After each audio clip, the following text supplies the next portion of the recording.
សំស្វាគមន៍មកកាន់ The Full Time ប្រសិនបើយើងនិយាយអំពីកំភ្លើងយើងប្រកាសជានឹកឃើញដល់ AK-47 ព្រោះវាជាកំភ្លើងដែលធន់ងាយស្រួលប្រើនិងមាននៅគ្រប់សមរភូមិចុះបាននិយាយអំពីរថក្រោះវិញតើរថក្រោះមួយណា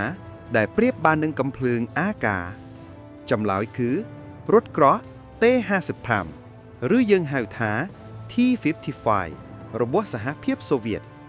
វាជារថក្រោះដែលត្រូវបានផលិតច្រើនជាងគេបំផុតក្នុងប្រវត្តិសាស្ត្រមនុស្សជាតិមិនថាជាសង្គ្រាមនៅតំបន់វាលខ្សាច់ក្តៅហែងនៅតំបន់ព្រៃភ្នំឬនៅតំបន់ទឹកកកនោះទេរថក្រោះ T-55 តែងតែបង្ហាញខ្លួនជានិច្ចសូម្បីតែមកដល់ឆ្នាំ2025នេះទៅហើយក៏នៅមានប្រទេសជាច្រើនកំពុងប្រើប្រាស់វាដែរតើមានអាចកំបាំងអ្វីនៅពីក្រោយរថក្រោះចាស់វស្សាមួយនេះសូមតាមដានជាមួយ The Full Time ដូចតទៅដើម្បីយល់ពី T-55 យើងត្រូវត្រឡប់ទៅក្រោយបន្តិចទៅកាន់សម័យសង្គ្រាមត្រជាក់បន្ទាប់ពីសង្គ្រាមលោកលើកទី2បានបញ្ចប់សហភាពសូវៀតត្រូវការរថក្រោះថ្មីមួយដើម្បីទប់ទល់នឹងបច្ចេកវិទ្យារបស់អាមេរិកនៅពេលនោះសូវៀតមានរថក្រោះ T-54 រួចទៅហើយប៉ុន្តែវានៅមានចំណុចខ្វះខាតធំមួយនោះគឺការការពារពីអាវុធនុយក្លេអ៊ែរនៅសម័យនោះគេភ័យខ្លាចខ្លាំងណាស់ថាសង្គ្រាមនុយក្លេអ៊ែរអាចនឹងផ្ទុះឡើងគ្រប់ពេលយោងតាមឯកសារប្រវត្តិសាស្ត្រនៅទសវត្សរ៍ឆ្នាំ1950វិស្វករសូវៀតបានរកឃើញថារថក្រោះ T-54 មិនអាចការពារទាហាននៅក្នុងនោះបានទេប្រសិនបើមានការផ្ទុះគ្រាប់បែកបរមាណូដូច្នេះហើយនៅឆ្នាំ1958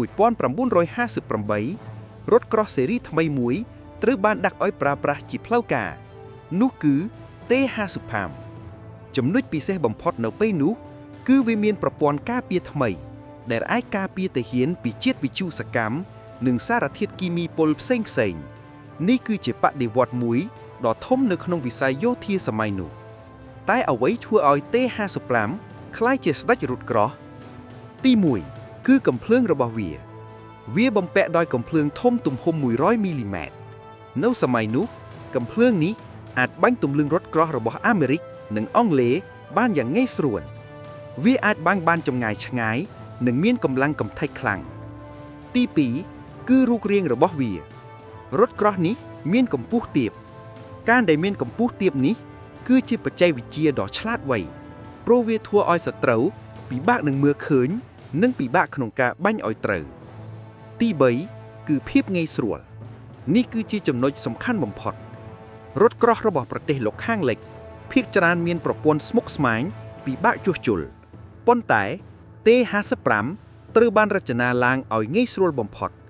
ទាហានដែលមិនសូវមានចំណេះដឹងខ្ពស់ក៏អាចរៀនបើកនិងជួសជុលវាបាននៅក្នុងរយៈពេលខ្លីម៉ាស៊ីនរបស់វាធន់នឹងអាកាសធាតុមិនថាក្តៅឬត្រជាក់និងវាអាចរត់បានចម្ងាយផ្លូវឆ្ងាយដោយមិនងាយខូច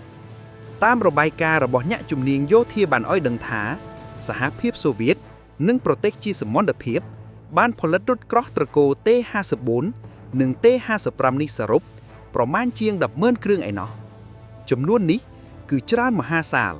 ដែលធ្វើឲ្យវាក្លាយជារថក្រោះដែលមានចំនួនច្រើនបំផុតនៅលោករថក្រោះ T-55 បានចូលរួមក្នុងសង្គ្រាមធំៗជាច្រើនរាប់មិនអស់ជាឧទាហរណ៍នៅក្នុងសង្គ្រាមវៀតណាមរថក្រោះនេះត្រូវបានកងទ័ពវៀតណាមខាងជើងប្រើប្រាស់ដើម្បីប្រយុទ្ធជាមួយរថក្រោះរបស់អាមេរិកទោះបីជាបច្ចេកវិទ្យារបស់អាមេរិកទំនើបជាងក៏ដោយប៉ុន្តែដោយសារចំនួនដ៏ច្រើននិងភាពធន់របស់ T-55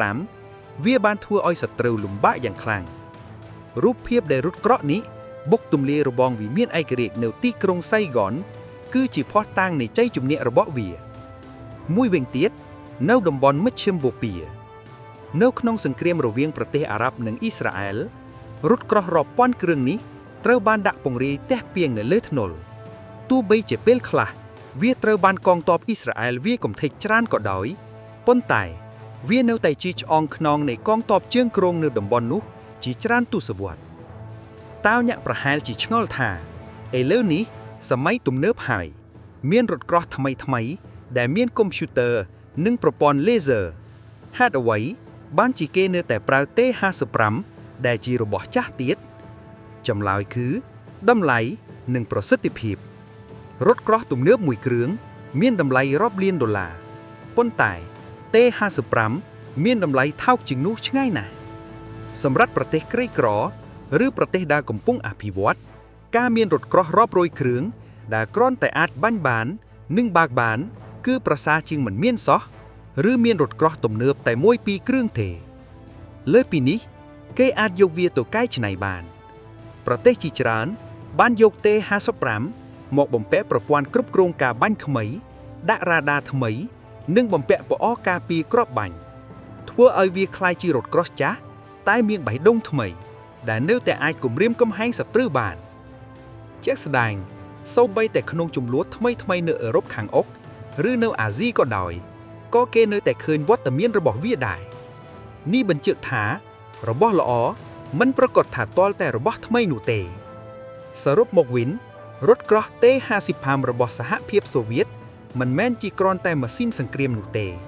វាគឺជាមេរៀនអំពីការរចនាដែលផ្ដោតទៅលើភាពសាមញ្ញភាពធន់និងបរិមាណធ្វើឲ្យវាคล้ายជារឿងនិទានដែលមិនអាចបំភ្លេចបានទេពីវាលភ្នំដែលមានភ្នំទឹកកករហូតដល់វាលខ្សាច់ក្តៅហែង T55 នៅតែបន្តដំណើររបស់វាគឺជានិមិត្តសញ្ញានៃអំណាចយោធាសម័យសង្គ្រាមត្រជាក់ដែលនៅតែមានជីវិតរហូតដល់សព្វថ្ងៃចុះប្រិយមិត្តអ្នកស្ដាប់វិញយល់យ៉ាងណាដែរចំពោះរថក្រោះមួយនេះតើអ្នកគិតថាវាគួរតែចូលនិវត្តន៍ហើយឬនៅសូមបញ្ចេញមតិនៅខាងក្រោមកុំភ្លេចចុច like និង share វីដេអូនេះទៅកាន់មិត្តភ័ក្តិរបស់អ្នកជួបគ្នានៅវីដេអូក្រោយជាមួយ The Full On Time សូមអរគុណ